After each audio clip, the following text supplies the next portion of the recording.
Hi everyone, so I hope you enjoyed that little unboxing of the iPhone 12 in purple. So I just want to share with you guys the pros and kind of maybe like the cons of the phone, at least based on my personal preference.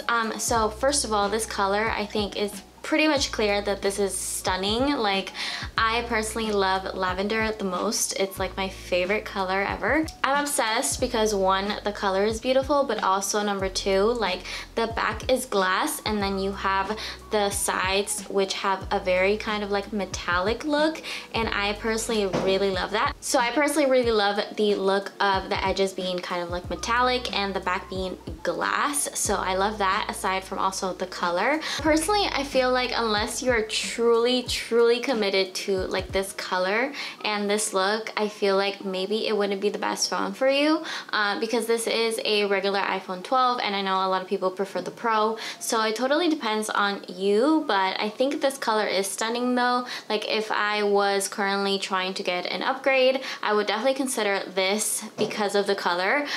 So I would definitely recommend this if you do love this color personally, and gifting this would be amazing because this is really beautiful and I'm pretty sure a lot of people would really love this color, especially on an iPhone. So I do really like that. Let me know in the comments what your thoughts are, if you think this is worth it, if you would consider upgrading yourself to this phone because of the color. So definitely let me know in the comments what your thoughts are, and I will talk to you guys next in my next video. Bye guys.